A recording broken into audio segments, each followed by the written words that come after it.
Hey, what's going on everybody? Today I'm going to show you guys one of my favorite make-ahead either protein meals or snacks. Now, I say meal or snack because depending on how many things you add and where you take the protein content to on this one, you could replace it, use it as a full meal replacement, or you could do it as a make-ahead snack. But either way, this is one of my favorite make-ahead type items. Now, I am going to eat it now, so I'm going to put everything in a bowl, but you could very easily put all these ingredients into a Tupperware container and then leave it in the fridge and take it with you to work. Or just leave it in the fridge. You could make it the night before and then pop it out and take it with you. It'd be a great breakfast too, so you can really kind of have this any time of day, or even as a sweet treat for dessert. But I like it in the middle of the day. That's just when I like to have it. So let's get to our base. All right. I like to use the non-fat plain Greek yogurt. Now the reason why I use the plain is I like to let the flavors of all the ingredients that you're going to add be the star of the dish there, if you will. You could very easily use non-fat cottage cheese instead, or you could use a flavored variety. So Nicole really likes these, the Dannon Light and Fit Greek yogurts, with different flavors and like that.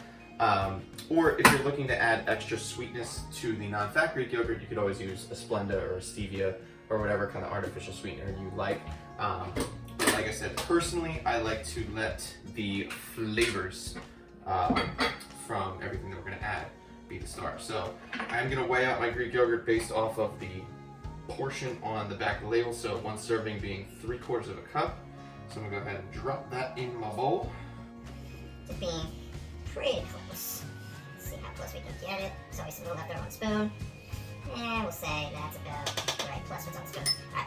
So we'll zero that out. And yes, I do, even in a growth season when I'm not prepping for a contest, I still weigh pretty much all of my food just because I like to know what goes in my body, and I like to have good portion control that way. So one of the good investments that you can get over time is a food scale, whether you're tracking macronutrients or not, or tracking your calories or not. It's just good to know your portions so that way you can adjust things up or down based off of what your body needs. Like I said, right now I am in a caloric surplus, so you do see a nice wide variety of ingredients. You could adjust the quantities of anything to your own caloric and macronutrient goals, so don't think you have to put everything in this bowl and add it together. So to make this more of a complete meal for me, because my protein intake is rather high, on the higher side, I am going to add actually a chopped up protein bar. Now this is one of the Built bars. These got my new favorite. They're so good because they taste like candy bar. No affiliation. I am Built. Just really like these. I can't get the chunks in the bowl because I usually end up eating half of them. But we'll throw those in. All right. You can use any protein bar of your liking there. We have been really liking the Built bars lately. It's been my new favorite go-to. Now, you see my fruit? I use frozen fruit in this one. Now, for a make-ahead, this still works because even if you put it in the fridge, it'll remain cold and the fruit will just kind of soften up a little bit. And when I stir this together, the fruit does kind of melt a little bit. The reason why I use frozen fruit for these things is, one, it makes it kind of cold, more dessert-like, and two, I just am very ambiguous when it comes to my fruits. Oftentimes when I buy fresh fruits, I won't go through them fast enough, or my taste buds will change kind of on the fly for whatever I feel like having. So I like to keep some frozen fruit on here, but you could very easily use fresh in this case. So I'm going to put in half a serving of these sweet dark cherries here. Let's see again if I can get it right on. Yeah, and a little too much there, so we'll take that guy, throw him back in the pool. I'm the only one that eats these anyway, so it doesn't matter. Okay, doesn't matter. We got a little bit of yogurt on there. It's all good. It's all good. Okay, now we're gonna add some frozen blueberries in here. All right, great antioxidants in these, and with the cherries as well. Like I said, you could chop up banana, throw it in here. You could use strawberries, peaches, really any kind of fruit that you like. Make it to your own liking, your own taste buds. But I do recommend the frozen fruit in this case because it does make things pretty dessert-like. Now, if you are eating it fresh like I am with the frozen fruit, after you stir it, maybe let it sit for like 5 or 10 minutes just to let the fruit defrost a little bit so you're not chewing on it too much. All right, and then we're gonna add some granola in here as well. Now this is kind of your optional add-in. I would say if you are keeping this on a lower carb regimen, I would say maybe pick fruit or granola kind of thing. Like I said, I am in a caloric surplus, so I'm going to use both because my carbohydrate intake is pretty high. Highly active person. I'm trying to grow muscle mass, so the carbs are not going to hurt me.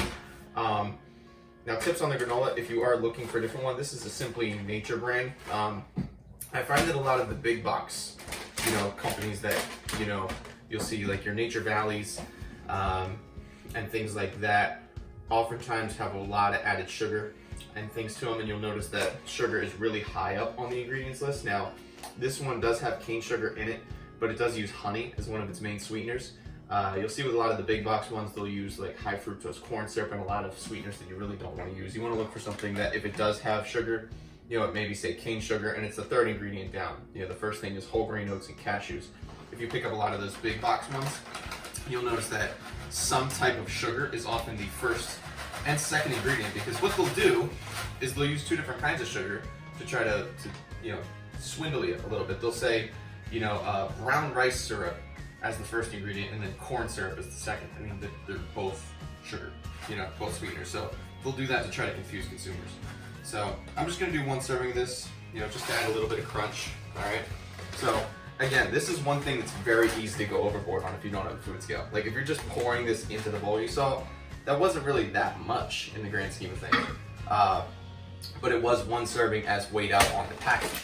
So you wanna stick to your portions, so that's why I say a food scale is a worthy investment, whether you're tracking or not, just to keep an eye on your portions. All right, and then when you stir this up, you'll see the fruit start to melt a little bit, and the color will change. It kind of gets like this purple color from the blueberries, and then it's just this cluster of pure deliciousness, and it won't even stay in the bowl. I didn't get it. Oh, come on, I threw that up there. I gotta do another one now. See? She didn't even get my toss there.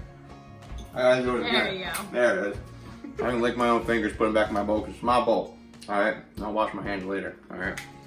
I know, you're not supposed to put your hands near your mouth and whatnot, but it's my food. So, if you like more casual videos like this, alright, you want some more recipes and things like that, don't forget to like the video. I just spit everywhere. That was disgusting. Alright? Now I gotta clean the counter. Don't forget to like the video, comment, subscribe, share, and you'll get more tasty protein treats like this one. Feel it.